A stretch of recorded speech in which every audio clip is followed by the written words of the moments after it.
Hello বন্ধুরা, সবাই কেমন আছেন? আশা করি সবাই ভালো আছেন। তো আজকে আপনাদেরকে দেখাবো যে আপনারা ক্যাপকাটের সাহায্যে কিভাবে সাবস্ক্রাইব বাটন ভিডিওতে অ্যাড করবেন। কোনো ধরনের পিসি বা কম্পিউটার লাগবে না, হাতে থাকা ফোন দিয়ে আপনারা অনায়াসে করতে পারবেন। তো আশা করি ভিডিওটা ফুল দেখবেন, স্কিপ করবেন না কোনো ধরনের। এ টু জেড আপনাদেরকে সব কিছু দেখাবো। এরকম ইন্টারেস্ট ভিডিওগুলো পেতে আমাদের চ্যানেলটাকে অবশ্যই সাবস্ক্রাইব করে রাখবেন আর লাইক করতে ভুলবেন না।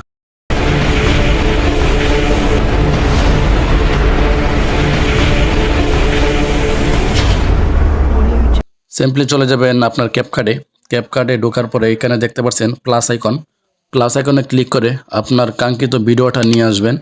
যেই ভিডিওটার মধ্যে আপনারা সাবস্ক্রাইব বাটন অ্যাড করতে চাচ্ছেন, তো আমি সিম্পলি আমার ভিডিওটা নিয়ে আসব। আমি ভিডিওটা সিলেক্ট করে তারপর এখানে দেখতে পাচ্ছেন অ্যাড বাটন, এইখানে আপনারা একটা ক্লিক করে দিবেন। দেওয়ার পর আপনার ভিডিওটা ক্যাপকার্ডে শো করবে।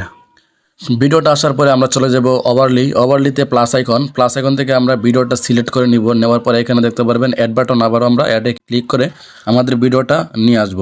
আচ্ছা, এই সাবস্ক্রাইব বাটনটা আপনারা কোথায় পাবেন আপনাদেরকে আমি ভিডিও শেষে বলে দিব যে কোথায় থেকে ডাউনলোড করতে হবে এই সাবস্ক্রাইব বাটনটি। তারপরে আপনারা একটু নিচে চলে যাবেন, স্ক্রল করে এখানে দেখতে পারবেন রিমুভ বিজি লেখা রয়েছে, এখানে আপনার ক্লিক করে ক্রমাকিতে চলে যাবেন। যাওয়ার পরে দেখতে পারবেন গোলাকার একটু বৃত্ত রয়েছে, এইটাকে টেনে একটু উপরে গ্রিন স্ক্রিনের মধ্যে দিয়ে দিলে আপনার গ্রিন স্ক্রিনটা রিমুভ হয়ে যাবে। তারপর এই ওকে বাটনে আপনারা ক্লিক করে দিবেন। আমার সাবস্ক্রাইব বাটনটা এখন মাঝখানে, আমি এটাকে টেনে নিচে নিয়ে আসবো। তো ওটার উপর টাচ করে তারপর টেনে নিচে নিয়ে আসবো।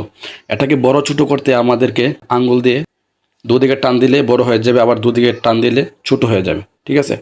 তো এই সাবস্ক্রাইব বাটনটি আপনারা কোথায় পাবেন? আমার ডিসক্রিপশনে এই সাবস্ক্রাইব বাটনের লিঙ্ক দেওয়া আছে, আপনারা এখান থেকে ভিডিওটা ডাউনলোড করতে পারেন। এমন ইন্টারেস্ট ভিডিও পেতে আমাদের চ্যানেলটাকে সাবস্ক্রাইব করে রাখবেন, অবশ্যই পাশে থাকবেন, কমেন্টে জানিয়ে দিবেন এর পরবর্তীতে কোন ধরনের ভিডিও আপনারা চাচ্ছেন। আমরা আশা করব এই ভিডিও আপনাদেরকে উপহার দেওয়ার জন্য।